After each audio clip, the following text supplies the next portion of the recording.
नमस्कार दोस्तों, मैं हूं आचार्य ओमवीर वत्स। स्वागत करता हूं आपका आपके YouTube channel Omveer yoga and fitness में। दोस्तों कैसे हैं आप लोग। दोस्तों ये वीडियो मेरा अब तक का सबसे इम्पोर्टेंट वीडियो होने वाला है, क्योंकि इस वीडियो में हम बात करेंगे दिल के बारे में। दिल हमारे शरीर का सबसे इम्पोर्टेंट ऑर्गन होता है, क्योंकि जब दिल अपना काम करना बंद कर देता है तो इंसान ख़त्म हो जाता है। दोस्तों आपने बड़े बड़े नाम सुने होंगे, एंजियोग्राफी, एंजियोप्लास्टी, बाईपास सर्जरी, आपने सुना ज़रूर होगा, लेकिन इनमें क्या होता है वो आपको नहीं पता। ये वीडियो देखिए, आपके सारे डाउट क्लियर हो जाएंगे।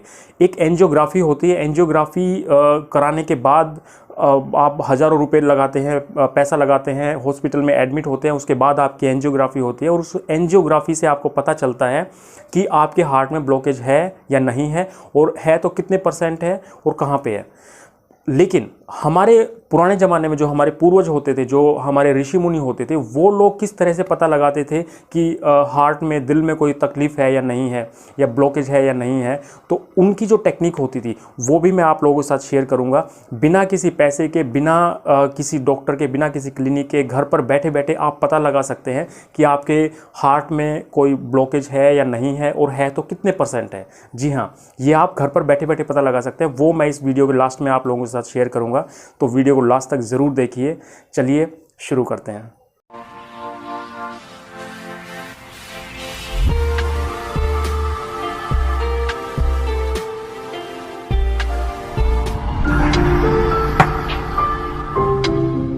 दोस्तों जब बच्चा माँ के पेट में होता है तो डॉक्टर एक चीज़ ज़रूर चेक करता है कि बच्चे के दिल की धड़कन चल रही है या नहीं। तो जो दिल का काम है वो माँ के पेट से शुरू हो जाता है और मरते दम तक चलता है। जब दिल अपना काम करना बंद कर देता है तो आदमी का भी काम बंद हो जाता है, आदमी भी ख़त्म हो जाता है। तो सबसे लंबे टाइम तक काम करने वाला जो ऑर्गन वो हमारा दिल होता है। तो दिल की केयर करना, दिल का ध्यान रखना बहुत ज़रूरी है। दिल से रिलेटेड सारी चीज़ों के बारे में बात करेंगे लाइन वाइज, ठीक है। सबसे पहले बात कर लेते हैं एंजियोग्राफी के बारे में। एंजियोग्राफी क्या है? एंजियोग्राफी एक डायग्नोसिस टेस्ट है जिसके थ्रू डॉक्टर ये पता लगाते हैं कि आपके दिल में कोई ब्लॉकेज तो नहीं है, कहीं पे कोई रुकावट तो नहीं है, और है तो कितने % है और कहाँ है। ब्लॉकेज मतलब रुकावट जो हमारी नसों में जम जाता है, जो कोलेस्ट्रॉल, ट्राइग्लिसराइड हमारी नसों में जम जाता है और खून को आगे पास नहीं होने देता, जिसकी वजह से प्रॉब्लम आती है। तो वो जो ब्लॉकेज है, जो इसे पार्क डिपोजिशन भी बोलते हैं, उसका पता लगाया जाता है एंजियोग्राफी से, ठीक है। अब एंजियोग्राफी जो ये टेस्ट होता है, ये ऐसा नॉर्मल टेस्ट नहीं होता कि डॉक्टर आपको ऊपर से चेक करके और आपको बता देगा कि ये आपका रिपोर्ट है, ऐसा नहीं है। ये थोड़ा सा खतरनाक किस्म का टेस्ट होता है। इसमें आपकी यहाँ से नस को काट कर उसके अंदर कैथेटर डाला जाता है। एक पतली रबड़ की ट्यूब जैसा होता है, वो ट्यूब आपके हाथ में डाली जाती है और उसको पुश करके नस के थ्रू यहाँ से बढ़ाते बढ़ाते आपके दिल तक लाया जाता है। और या तो आपके हाथ से डालते हैं उसको, या फिर आपके जांग, आपके पैर की जांग की नस के थ्रू भी दिल तक पहुंचाया जा सकता है। तो ये 2 तरीके होते हैं उस कैथेटर को डालने के। ये सारी चीज़ें डॉक्टर अपनी स्क्रीन पर एक्सरे के थ्रू मॉनिटर करता रहता है, देखता रहता है उसको कि कहाँ कहीं पे ब्लॉकेज है या नहीं है। उसके बाद जब वो दिल तक पहुंच जाता है तो उस कैथेटर में एक डाई डाली जाती है। वो डाई दिल में आकर और वो पूरी नसों में फैल जाती है, जिससे कि डॉक्टर के पास पूरी इमेज आ जाती है, जिससे उसे पता चल जाता है कि इसमें कहीं पे हार्ट में कहीं ब्लॉकेज है या नहीं है, और है तो कहाँ पे है। तो उसकी जो रिपोर्ट बनाता है फिर डॉक्टर, उस रिपोर्ट को बोला जाता है एंजियोग्राम। वो एंजियोग्राम बनाने के बाद डॉक्टर डिसाइड करते हैं कि अब आपको क्या करना है और किस तरह से आगे बढ़ना है, ठीक है। तो ये पूरे प्रोसेस को कहते हैं एंजियोग्राफी। चलिए अब बात करते हैं एंजियोप्लास्टी के बारे में। एंजियोप्लास्टी क्या है? जो आपके हार्ट में जो ब्लॉकेज है, उस ब्लॉकेज को साफ करने का जो ट्रीटमेंट है, उस ट्रीटमेंट को कहा जाता है एंजियोप्लास्टी, ठीक है। एंजियोप्लास्टी में क्या होता है? आपके हाथ में जो कैथेटर डाला हुआ है, जो पतली ट्यूब जो आपकी नस के थ्रू आपके दिल तक पहुंचाई गई है, उस कैथेटर के अंदर एक पतला सा वायर, तार डाला जाता है और उस तार को उस ब्लॉकेज तक पहुंचाया जाता है। जहाँ पे भी ब्लॉकेज है, उस ब्लॉकेज तक उस तार को ऐसे पुश कर कर आगे आगे धकेल कर उसको वहाँ दिल तक पहुँचाया जाता है। उस तार के ऊपर हल्का छोटा सा एक गुब्बारे जैसा गुब्बारा बंधा होता है। वो गुब्बारा जब उस ब्लॉकेज तक आपके पहुँच जाएगा, ब्लॉकेज तक पहुँचने के बाद उस गुब्बारे को फुला दिया जाता है। वो गुब्बारा फूल जाएगा। गुब्बारा फूलने से जो आपकी नस पे जो भी गंदगी जमी हुई है वो साइड में हट जाएगी, और आपका जो ब्लड सर्कुलेशन है, जो खून का प्रवाह है, वो पूरा अच्छी तरह से बहने लगेगा, खून बहने लगेगा। तो उससे आपका जो ब्लॉकेज है वो हट जाएगा, ठीक है। अभी ताकि क्योंकि जो आपके नस है, जो ब्लॉकेज है, वो वापस ना हो और आपकी नस वापस वहाँ से दबे ना, इसके लिए उस जगह पर एक स्टेंट डाला जाता है। जैसे पेन, आपने बॉल पेन देखा हो, उस बॉल पेन के ऊपर एक स्प्रिंग होती है, बिल्कुल सेम वैसी ही स्प्रिंग, उसी टाइप की स्प्रिंग होती है। उस स्प्रिंग को उस तार के थ्रू उसी जगह पर लाकर छोड़ दिया जाता है। ये जो स्टेंट होता है, इस स्टेंट को ही कहा जाता है छल्ले। आम बोलचाल की भाषा में, हमारे हरियाणा में तो बहुत बहुत कॉमन है ये, बहुत आपने सुना होगा कि भाई उसके दिल में दिक्कत थी और उसका छल्ले गल गए। छल्ले मतलब कि वो स्टेंट, उस स्टेंट को ही छल्ले कहा जाता है। वो स्टेंट डाल दिया जाता है जिससे कि आपका ब्लड का जो सर्कुलेशन है वो आगे बढ़ने लग जाता है। लेकिन ये कोई परमानेंट सॉल्यूशन नहीं है, क्योंकि जब तक आपके खून में कोलेस्ट्रॉल को कम नहीं होगा, ट्राइग्लिसराइड कम नहीं होगा, तो वो जो छल्ले हैं, जो स्टेंट है, उसके ऊपर गंदगी जमने स्टार्ट हो जाएगी और आसानी से जमने लग जाएगी। तो उसका सॉल्यूशन जो है वो छल्ले डालना कोई परमानेंट सॉल्यूशन नहीं है। इसके बारे में हम बात करेंगे आगे, ठीक है। ये पूरा ट्रीटमेंट हो गया एंजियोप्लास्टी। उम्मीद कर रहा हूँ कि जो मैं समझा रहा हूँ वो आपको समझ में आ रहा होगा।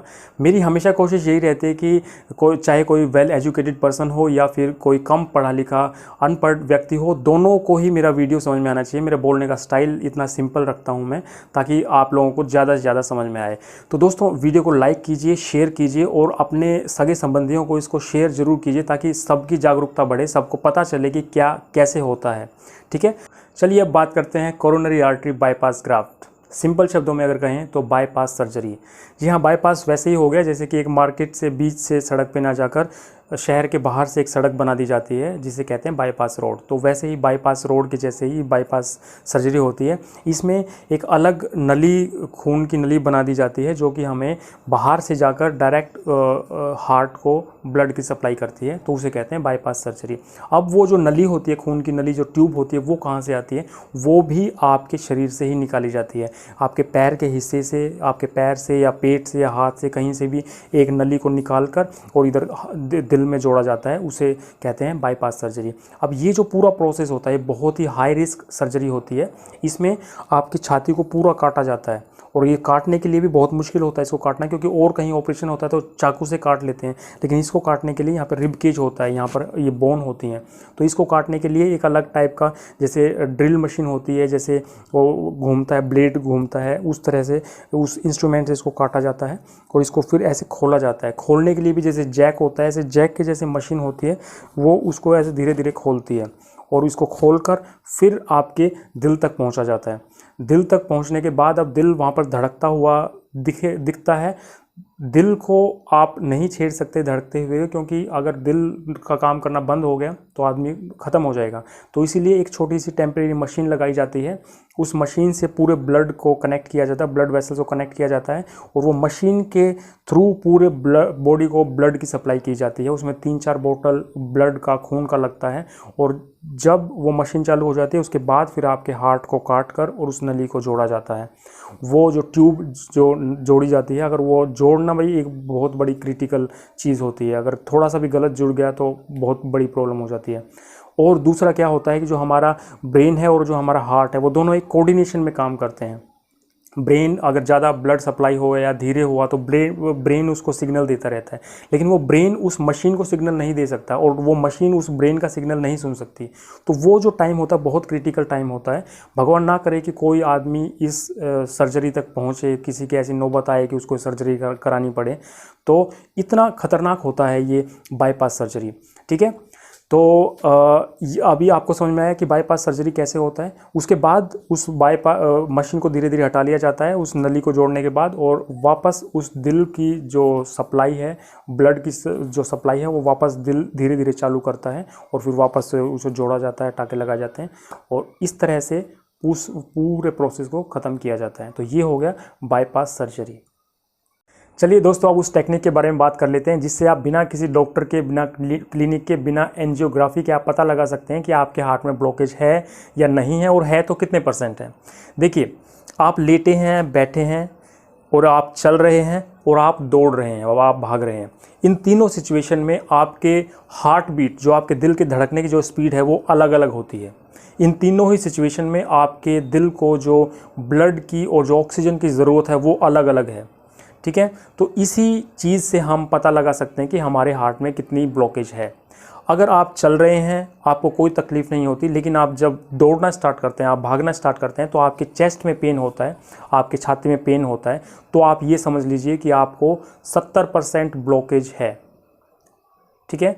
और अगर आप चलते हैं तो भी आपको पेन होता है, आपको दर्द होता है, दिल में दर्द होता है, जिसे एंजाइना कहते हैं, यहाँ पे इस हिस्से में दर्द होता है, एंजाइना पेन होता है, तो आप ये समझ लीजिए कि आपको 80% तक ब्लॉकेज है लगभग, चलते टाइम पे अगर आपको पेन होता है तो।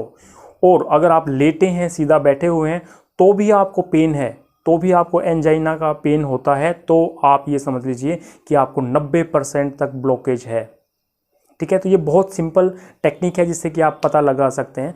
और अगर आप भागते हैं, दौड़ते हैं, तो भी आपको कुछ नहीं होता है, तो भविष्य में आपको ना हो, फ्यूचर में कभी आपको दिल की प्रॉब्लम ना हो, उसके लिए मैं एक तरीका बताता हूँ। आपको कम से कम हफ्ते में एक बार एक दिन ऐसा करना चाहिए जिससे कि आपकी दिल की धड़कन जो है, जो आपकी हार्ट बीट है, वो बढ़ जाए। फॉर एग्ज़ाम्पल आप स्प्रिंट लगा सकते हो, आप दौड़ लगा सकते हो, फास्ट रनिंग कर सकते हो, जिससे कि आपकी हार्ट बीट बढ़े, आपका सांस फूले। उस लेवल तक आपको दौड़ लगानी है, अपने सांस को फूलने देना है, अपनी हार्ट बीट को हाई होने देना है। ठीक है। आप कोई वेट लिफ्टिंग कर सकते हो, आप कोई वजन उठा सकते हो इधर से, उससे भी आपकी हार्ट बीट बढ़ती है, आपका जो दिल की धड़कन है वो बढ़ती है। या फिर आप कुछ भी ना मिले तो आप दंड बैठक लगा सकते हो, आप जो उठक बैठक लगा सकते हो, उससे भी हमारी हार्ट बीट बढ़ती है। सीढ़ियाँ जो स्टेयर्स होते हैं उसको भाग के चढ़ो। तो हफ्ते में एक बार आपको ये एक्सरसाइज ज़रूर करनी है, अपनी हार्ट बीट को बढ़ाना है। तो उससे क्या होगा कि आपको भविष्य में कभी दिल की बीमारियां नहीं होंगी, दिल की कोई प्रॉब्लम नहीं होगी। अगर इन प्रॉब्लम के साथ आप डॉक्टर के पास जाओगे तो डॉक्टर सीधा आपको एंजियोग्राफी के लिए बोलेगा, और एंजियोग्राफी के बाद आपको सीधा एंजियोप्लास्टी करा देगा। तो मैं सपोर्ट नहीं करता हूँ एंजियोप्लास्टी के लिए या बाईपास सर्जरी के लिए, क्योंकि ये ऐसी चीज़ें हैं, इसको आप रिवर्स कर सकते हो, आप इसको ठीक कर सकते हो योग से। योगा में इतनी पावर है कि आप दिल से रिलेटेड कोई भी बीमारी है, आप योगा को ठीक कर सकते हो, लेकिन बशर्ते आप सही टाइम पर आपको स्टार्ट करना है और राइट एजुकेटेड टीचर के देख रेख में आपको योगा करना है। योगा में बहुत सारी टेक्निक होती हैं, प्राणायाम होते हैं, आसन होते हैं, मुद्राएं होती हैं, बंद होती हैं। योग के माध्यम से हम दिल की सारी बीमारियों को ठीक कर सकते हैं। ठीक है। तो इस वीडियो में इतना ही, क्योंकि मैं कैसे ठीक करेंगे वो भी मैं बताऊंगा, लेकिन अगले वीडियो में, क्योंकि वीडियो ऑलरेडी बहुत लंबा हो चुका है और लंबा वीडियो आप लोग देखते नहीं हो।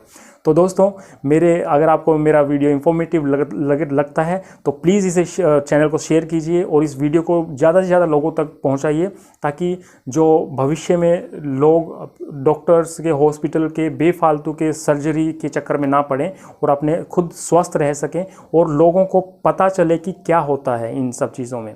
ठीक है। तो चलिए मिलते हैं अगले वीडियो में। अगले वीडियो तक के लिए अपना ध्यान रखिए, योग कीजिए, एक्सरसाइज कीजिए। चलिए, धन्यवाद। जय हिंद, जय भारत।